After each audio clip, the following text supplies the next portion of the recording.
Welcome back to the Deep Dive. If you're following along with us, you know exactly where we are, diving headfirst into Module 9 of Professor Segi's social psychology course. You are definitely on the home stretch of the semester, and honestly, you should be incredibly proud of the work you've put in so far. Absolutely. It's a demanding But pull. this Module 9 on prejudice, is, well, it's maybe one of the most critical topics you'll cover this year, especially here. I mean, in a place as diverse, as ambitious, and yeah, sometimes as complex as Los Angeles, understanding the psychological forces of bias isn't just theory. It's really essential for navigating your career paths, your relationships, just operating in the city. So we're kind of framing this as a thrilling adventure almost into understanding these very real psychological forces that shape our social reality here. That's a great way to put it. And our mission today really is to move beyond just the textbook definitions. We're here to unpack the nature, the sources, and importantly, the consequences of prejudice, and to understand how these forces shape your daily interactions, whether you're, applying for a job downtown, choosing a neighborhood, or maybe just judging a new person you meet on campus. It's everywhere. Okay, let's get into it then, starting with the core concepts. We've got this set of terms that overlap a bit, but getting them straight is crucial, right? Definitely. So, prejudice first. Fundamentally, it's a preconceived negative judgment. It's an attitude, a feeling, towards a group and its members. Exactly. And this module clarifies those three distinct components. We start with stereotypes. Those are the beliefs. They're the cognitive part, the generalized thoughts we have about the attributes of a group. And often they're overgeneralized, sometimes inaccurate, and, well, pretty resistant to new information. Okay, so stereotypes are beliefs.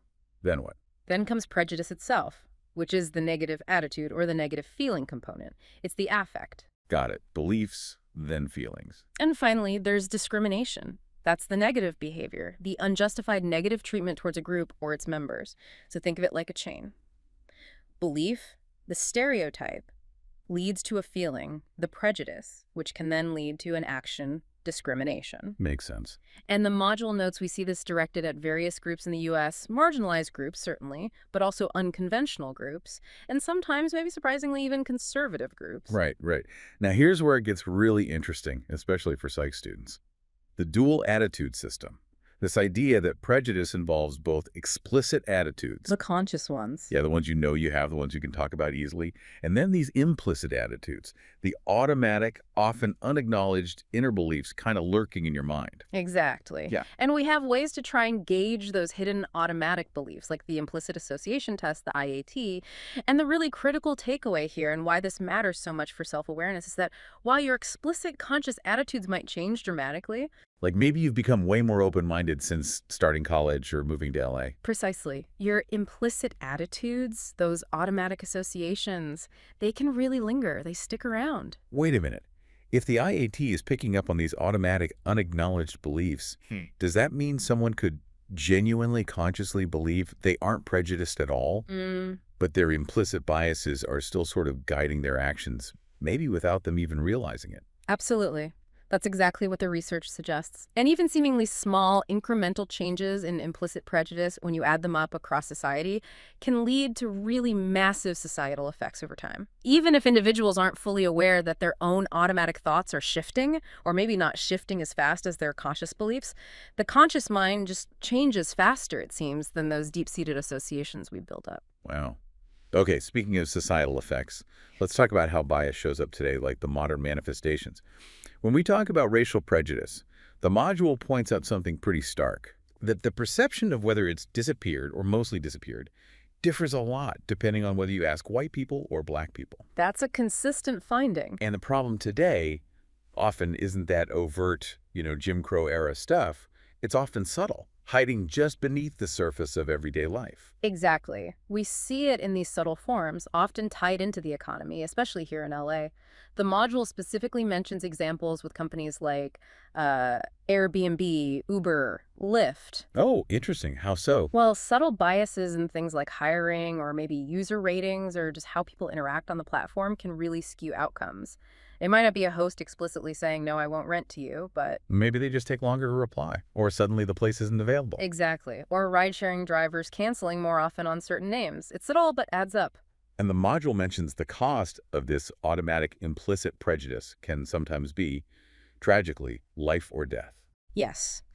It highlights brain activity in the amygdala, That's the area linked to fear and automatic threat detection, how that facilitates really rapid, sometimes biased responding, and it points to a really sobering finding. Despite all the implicit bias training implemented in many police departments, the results, well, they haven't really led to meaningful changes in actual officer behavior on the street. Wow. That's sobering is the right word. It really highlights the limits of just training alone, doesn't it? It does. It makes you realize how deeply rooted these automatic attitudes can be. And not just racially, but, across other identity lines, too. Yeah, that's a necessary transition. How does this play out when we shift focus to gender prejudice? What does the module say there? Well, it says strong gender stereotypes definitely still exist. And interestingly, they're often accepted, sometimes even internalized, by members of the stereotyped group itself. And the bias isn't always hostile, like outright misogyny, sexism can often be benevolent. Benevolent sexism, what does that look like? It's that sort of protective, seemingly positive attitude, like, oh, women are wonderful, pure, delicate creatures. They should be cherished and protected, often implying their place is more domestic, less in the rough and tumble world of business or politics. Ah, I see. So it sounds nice on the surface, cherished and protected, but it's actually maybe more insidious Yeah. because it still functions to limit opportunities and reinforce traditional roles. Precisely. It restricts behavior and ambition while cloaked in affection or protectiveness.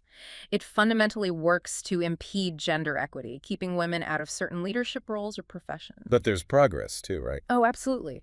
The module notes this dramatic change in attitudes just on one specific question: voting for a well-qualified woman candidate for president. Between 1940 and 2020, the shift in public opinion is just massive. An 80-year shift, that's huge. It shows change is possible, even if it takes time. It really does. Okay, so if we see that kind of progress on gender attitudes, what about LGBTQ plus prejudice? How fast is change happening there? The module suggests it's also changing rapidly, at least in many Western countries, though maybe unevenly. You see high and rising support for things like same-sex marriage. That's true. That has shifted incredibly quickly. But the prejudice definitely endures. It shows up in things like job discrimination. It's still legal to fire someone for being gay or trans in many places, plus harassment, and sadly, even family rejection, which is a huge stressor. And the data really backs up the real-world impact. State and local community attitudes, a general climate of acceptance or hostility, heavily predict the actual physical and mental health and well-being of LGBT individuals living there. So your environment, the level of prejudice around you, literally impacts your health outcomes. That's powerful. It really is. Yeah. Stress, discrimination, it takes a toll. Okay, so we've talked about what prejudice is and how it shows up. Now let's connect this to the bigger picture. We have to ask the big why. Why does prejudice even exist? This module breaks it down into three major roots, right? Social, motivational, and cognitive. That's the framework. Let's start with the social sources. One major factor is simply social inequalities. Unequal status breeds prejudice. Historically, this was used to justify awful things like slavery or colonialism. Today, you see it in concepts like social dominance orientation. Some people just have a higher motivation to want their own group to be on top, to dominate others. They naturally justify social hierarchies that benefit them. Okay, so inequality itself can be a source. What else from the social side? Socialization. This is huge. We learn prejudice. It's acquired through the values and attitude that we pick up from our families, our peers, our culture. The module mentions how children's prejudices often mirror those they perceive in their mothers, for example. Wow. And conformity plays a role too, right? Fitting. A massive role. Conformity is key, especially for, college students navigating different social scenes. If prejudice is socially accepted or even just perceived to be the norm in a group you want to belong to, people will often conform to fit in, even if they privately disagree. But that can work the other way too. Absolutely. That's the hopeful part. When social fashions and norms change, think about how quickly attitudes shifted on interracial marriage once the laws changed and it became more visible, or more recently with same-sex marriage, prejudice often diminishes right along with the changing norms. Social pressure can work for good, too. And we can't forget systemic supports, Right. the institutions. Right. Social institutions, schools, governments, the media often maintain and perpetuate prejudice, sometimes passively or unintentionally. Like, the module mentions how media portrayals can strengthen stereotypes. How so? Like specific examples? Yeah, like studies showing a bias in magazines or advertising to focus more on men's faces, suggesting intellect, personality, but more on women's bodies, reinforcing objectification. Subtle stuff, but it upholds power power imbalances. Okay, that covers the social sources. Yeah. What about the motivational sources? What drives prejudice from inside us? These are really rooted in our psychological needs, like feeling good about ourselves, managing frustration, feeling like we belong. First up is frustration and aggression. The basic idea is when you're blocked from reaching a goal, it creates frustration, which can fuel hostility. But often you can't lash out at the real source of your frustration. Like your boss or maybe a tough class. Exactly. So that hostility gets redirected. It becomes displaced aggression. And a common target for that displaced anger is an outgroup, especially one that's already disliked or visible. This is the classic psychological concept of scapegoating. Can you give a quick, real-world example of that scapegoating? Sure. The module points to economic frustration as a classic example. When unemployment is high or people feel economically insecure, a major goal being blocked, that anxiety and anger is often redirected towards immigrants or other minority groups. They become the scapegoat for complex economic problems. Gotcha. Okay, frustration leading to scapegoating. What else motivates prejudice? A huge one is identity, social identity theory. This theory says our self-concept isn't just our personal identity, like I am smart or I am kind.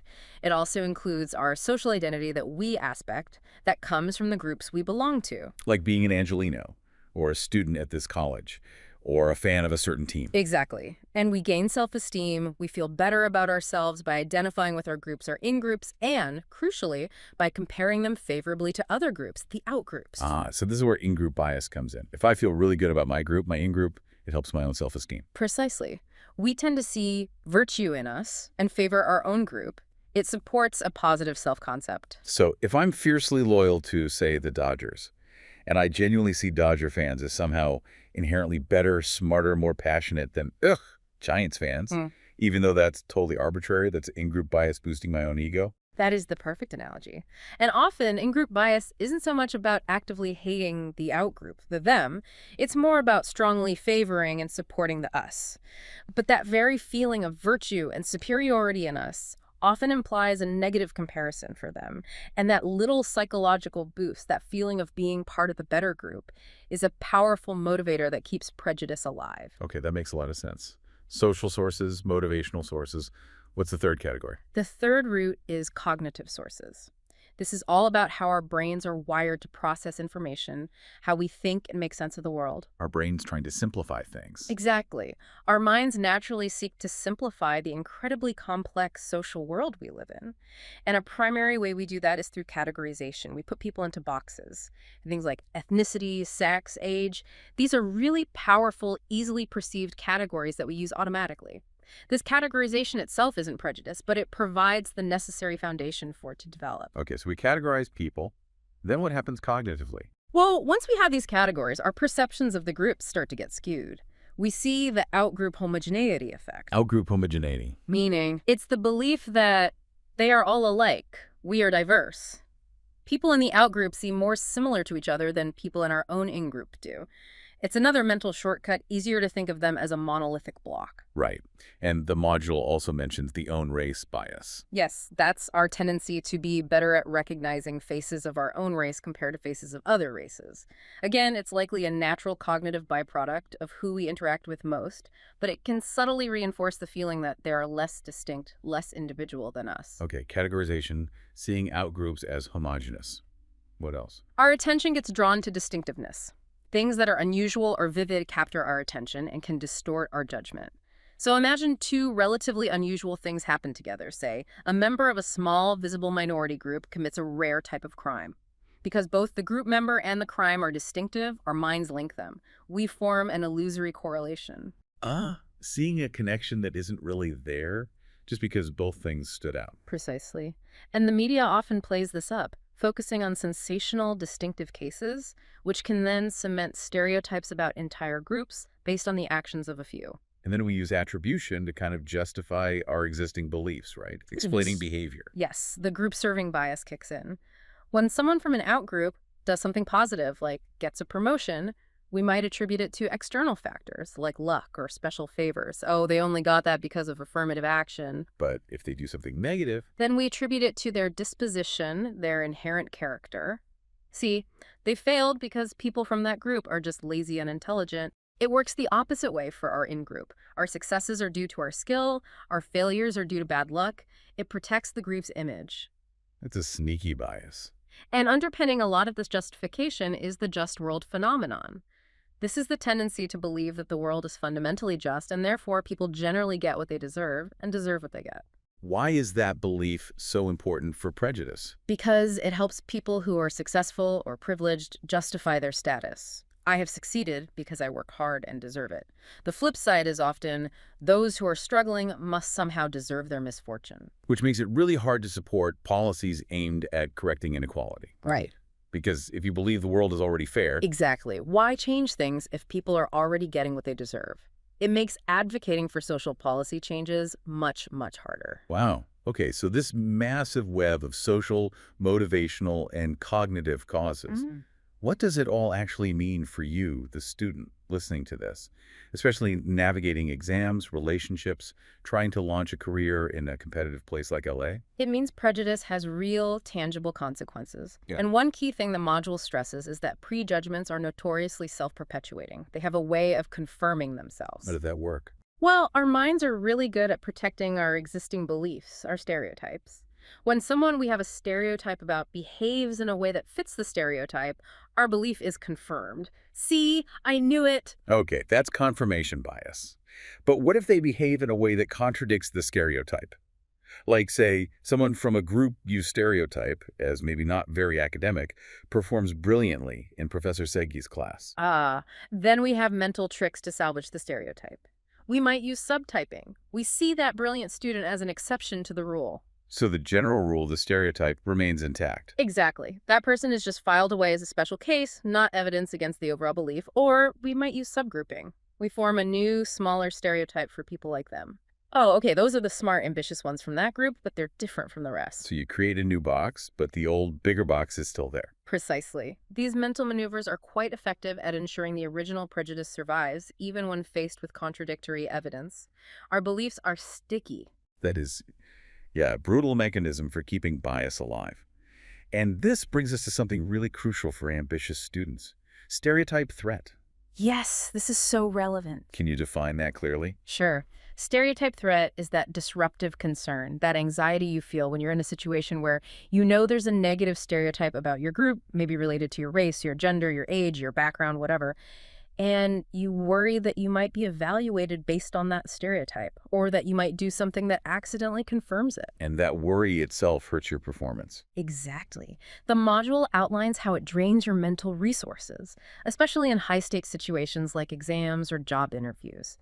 The stress literally impairs brain activity needed for complex thought. Plus, you start self-monitoring excessively, worrying about every little thing you say or do, which disrupts your focus. And just trying to suppress those anxious thoughts takes up precious mental energy you need for the actual tasks. The module mentioned a study about math performance. Right. The classic study with equally capable male and female students. When women were reminded of the stereotype that men are better at math, right before a difficult test, they performed worse than the men. But crucially, when that threat was removed, when they were told the test didn't show gender differences, or when no mention of gender was made, the women performed just as well as the men. Wow. So it proves the barrier wasn't their actual ability. It was the psychological threat, the anxiety generated by the stereotype itself. Absolutely. It's a powerful effect. And think about how often students from various groups might face situations that could trigger this kind of threat. Yeah, definitely. Okay, this has been a pretty heavy deep dive exploring all the roots and consequences, but the module doesn't just leave us there, right? It talks about pathways forward, reducing prejudice. Yes, absolutely. It emphasizes that prejudice can be reduced. It suggests strategies like creating cooperative, equal status relationships between groups working together on common goals, also mandating non-discrimination through laws and policies, actively working to make inclusiveness the social norm, and importantly, making conscious efforts to personalize outgroup members, seeing them as individuals rather than just category members. Seeing the individual beyond the label. Exactly. And this raises a really important question about motivation, which the module touches on. What really drives lasting personal change in someone's biases? Okay. Well, the motivation to avoid prejudice can definitely lead people to modify their thoughts and actions. But why are they motivated? Is it external pressure or internal desire? What's fascinating, and the research highlighted here suggests this, is that even those automatic implicit prejudices seem to subside more effectively when the motivation to avoid prejudice is internal. Meaning you genuinely want to change because it aligns with your own values, not just because society or maybe Professor Sedge's class is telling you to. Precisely. That internal motivation to be fair and egalitarian seems to be much more powerful in actually breaking the automatic habit of prejudice than just trying to comply with external rules or look good to others. That's a really powerful insight to end on. It puts the power back in the individual's hands, doesn't it? It does. So the ultimate challenge this module leaves you, the listener, with isn't just knowing the definitions of bias or spotting it in society. It's maybe looking inward and honestly asking yourself, why do I want to overcome bias? Is this change coming from within me? Hmm. Because it sounds like your own conscious effort, driven by that internal motivation to break the habit, that's the most powerful tool you have. That seems to be the key takeaway for lasting change. Well, you have successfully navigated the complexities of Module 9. Wow. Seriously, great job sticking with us. You are so close to the finish line of Professor Segge's course now.